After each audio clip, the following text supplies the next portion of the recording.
Differentiation, there are methods of finding the derivative. Number 1, we have the three-step rule. Number 2 is by the use of formula. Using the formula is more convenient because it requires an easier and shorter solutions. Although the three-step rule is inconvenient to use, it is the basis of the derivation of the formulas of differentiation.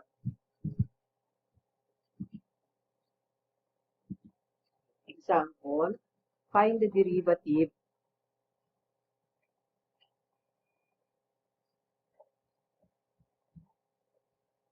find the derivative of m is equal to 1 over 3t squared plus 5 over square root of t. This one is also equal to m is equal to 1/3 t raised to negative 2 plus 5t raised to negative 1/2. Okay, getting the derivative, we have the derivative of m with respect to t is equal to 1/3 times negative 2 t raised to negative 3 plus 5 times quantity negative 1/2 t raised to negative 3/2. Okay, therefore, we have derivative of m with respect to t is equal to negative 2/3 t raised to negative 3 minus 5 over 2 t raised to negative 3/2. Okay, simplifying, we have the derivative of m with respect to t is equal to negative 2/3 t cubed minus 5 over 2 square root of t cubed.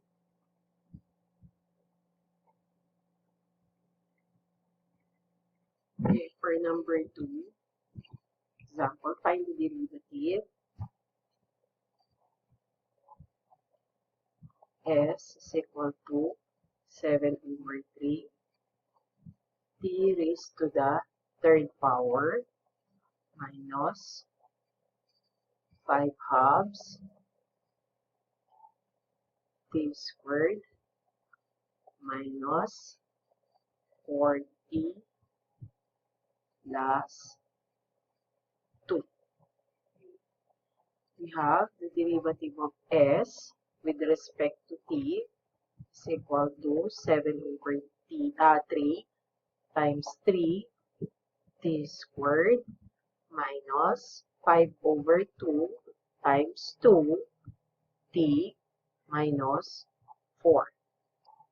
Derivative of s with respect to t is equal to 3 over 3, therefore that is 7 t squared minus 2 divided by 2 minus 5t minus 4. So that's the final answer.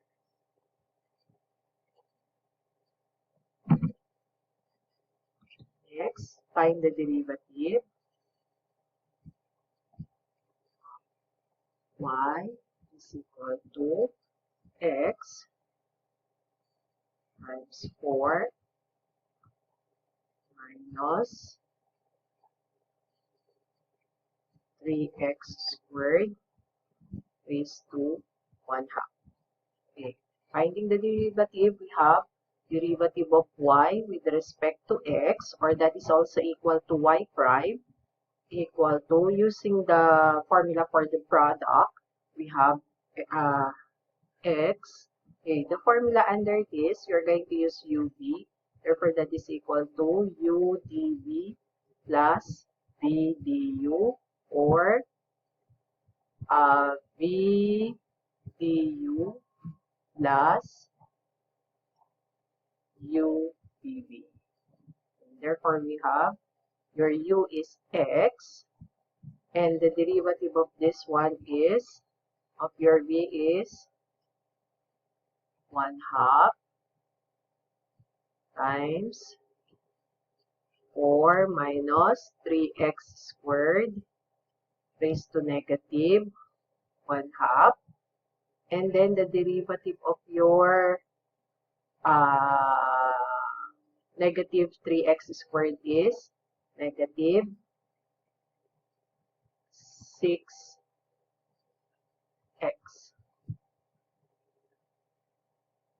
plus 4 minus 3x squared raised to 1 half.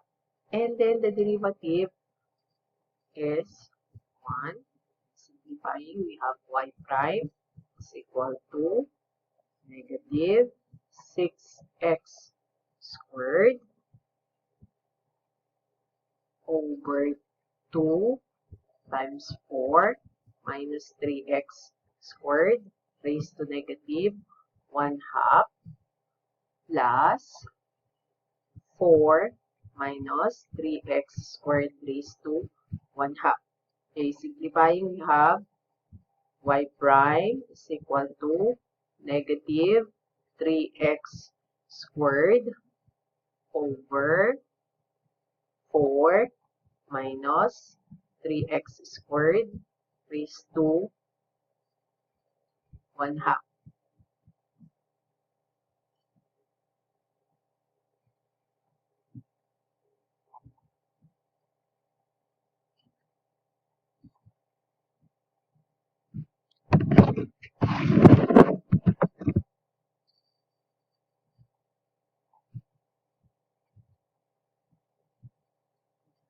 Or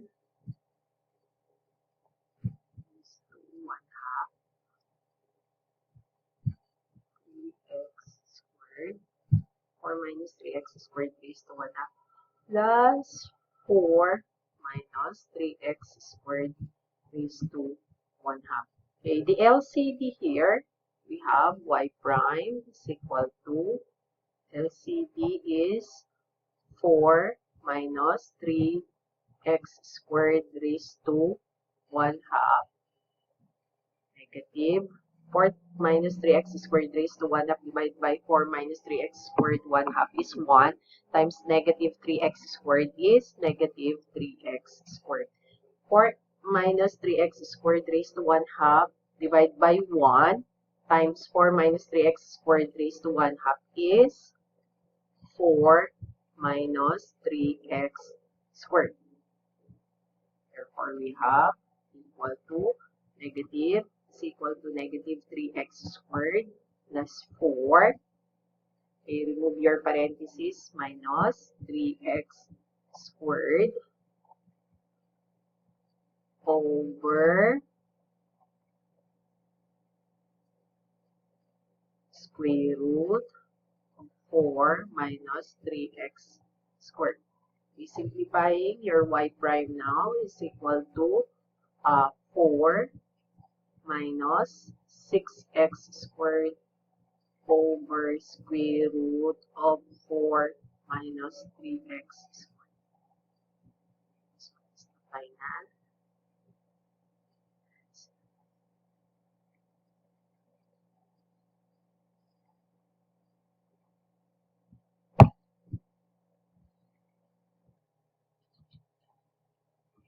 Okay, another example, number 4. We find the derivative. Okay.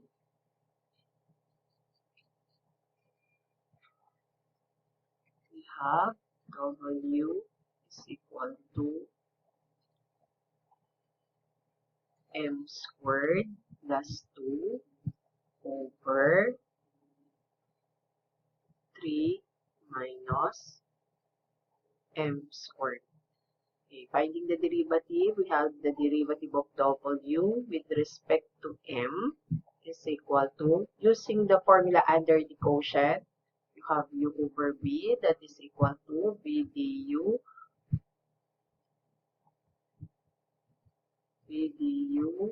minus u dv over b squared. Okay, therefore, we have 3 minus m squared, and the derivative of your u, which is m squared plus 2, therefore that is 2m minus your u is m squared plus 2, then the derivative of your b, that is negative 2m. over 3 minus m squared. Therefore, the derivative of w with respect to m is equal to, we have 6m minus 2m cubed minus negative times negative, therefore that is positive, 2m cubed. Negative times negative times positive, therefore that is positive 4m. Negative 2m cubed plus 2m cubed, 0. This one is squared of the formula, therefore that is 3 minus m squared raised to the second power. Therefore, this one is the derivative of w with respect to m is equal to 6m plus 4m, very good, that is 10m, over 3 minus m squared raised to the second power. This one is the final answer. Next, for number 5, find the derivative of y is equal to x cubed minus 2 over 2x cubed plus 1 raised to the 4th. Okay, therefore we have y prime, that is the derivative of y with respect to x, is equal to y prime equal to 4 x cubed minus 2 over 2x cubed plus 1 raised to the 3rd power. Then, using the formula for the quotient, we have 2x cubed plus 1 times the derivative of this one, that is 3x squared minus x cubed minus 2. Then the derivative of this one is 6x squared over 2x cubed plus 1 raised to the 2nd power. Okay, therefore, this one is equal to 4 x cubed minus 2 raised to the 3rd over 2x cubed plus 1 raised to the 3rd power. Okay, times, okay, this one, 6x to the 5th plus 3x squared, 1 times 3x squared, minus negative x cubed and 6x squared, therefore negative 6x to the 5th, negative negative, positive 12, positive 12, okay, 12x squared over 2x cubed plus 1 squared. Therefore, this one is cancel, equal to negative 3x squared plus 12x squared, 15x squared. 15 times 4. Okay, this one is 3 times 12, 3 plus 12 is 15 times 4, that is 60x squared x cubed minus 2 to the 3rd power all over. Okay, the same base, under the multiplication, you have to add the exponent. Therefore, that is 2x cubed plus 1 raised to the 5th. This one is your